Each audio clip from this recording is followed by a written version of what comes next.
Dickens was notorious for needing his personal arrangements just so. When he was travelling, staying in a hotel, he would always spend maybe an hour or so arranging the furniture, rearranging the furniture until it was in precisely the way he needed it to be comfortable. At his own home, Gad's Hill Place, he was always changing things, changing the whole structure and layout of the house, as well as the arrangements in individual rooms. In his study, his desk had to be just right. There were certain things, certain ornaments and knickknacks he had to have in place in order to get into the right mood to work. Occasionally, he was prepared to change those arrangements. In the Guildhall Museum collection, we actually have something that was added to his desk because it was a present.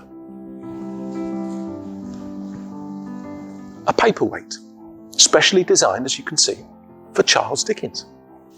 It was given to him by a Shakespeare scholar, Mary Cowden Clarke, who was responsible for the first Shakespeare Concordance, which is a book which allows you to trace the usage of particular words throughout the whole range of a writer's work. The even nicer thing is that Dickens's thank you letter actually survives. And he says when he writes to her that he will always have an evergreen reminder of her at his elbow.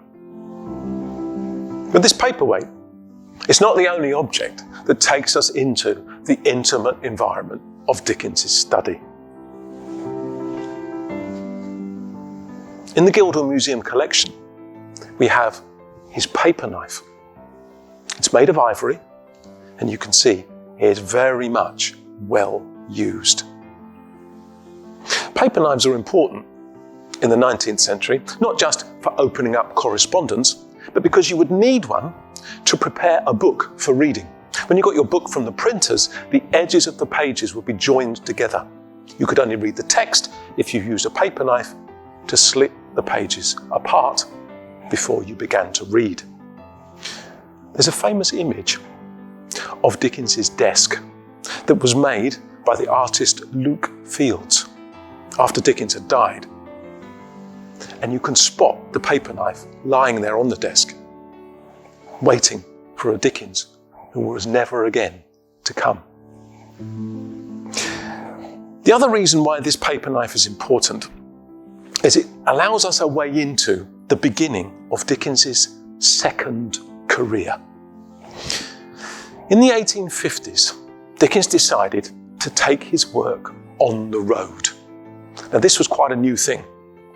People were used to actors performing excerpts from their favourite plays, and writers before had given lectures. But for a famous writer to actually read or perform his or her own work was a new thing, and it was a sensation. Dickens took his work all around the UK, but also across the Atlantic to America. As ever, he made sure that he tried to connect with as many different types of people as possible. He tried to ensure that cheap tickets were always available, whichever venue he was performing at. And he hated doing readings on a weekday afternoon because he was very well aware that working people were not going to be able to come. Now, his ambitions there were often frustrated because what would happen is that ticket touts would buy up all the cheap seats and sell the tickets at vastly inflated prices. The paper knife is important because it was part of the original arrangements for the readings. Dickens had a small stage set, a reading desk with certain items on it. He used the paper knife to make sure that his gestures could be seen at the back of the largest theatres.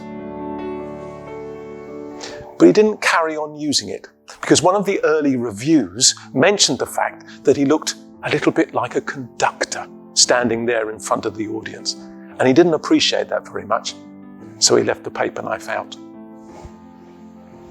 The readings, however, went from strength to strength.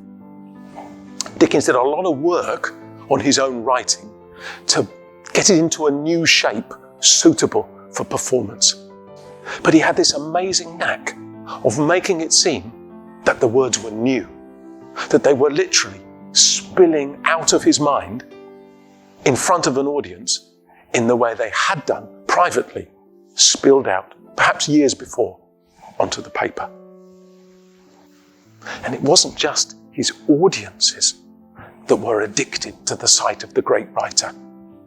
Dickens himself couldn't stop either. In fact, it is likely that the sheer pressure of work made him ill. And even when he was ill, he couldn't stop. And the readings themselves are probably one of the things that contributed to his early death in 1870. Now, after his death, people couldn't let him go. There was still a demand, not just for his work, but for all sorts of items that were associated with the great author. So a Dickens industry began, which we can still see around us today. After all his personal effects had been distributed, souvenirs were made. And the very best souvenirs, those in most demand, were actually made of things that had been taken from the environment of Gad's Hill Place. Like this pipe rack. In the early 20th century, the famous Gad's Hill cedar trees that overhung the Gravesend Road were found to be in a dangerous condition. They were chopped down, but the wood was turned into all kinds of Dickensian knickknacks and souvenirs.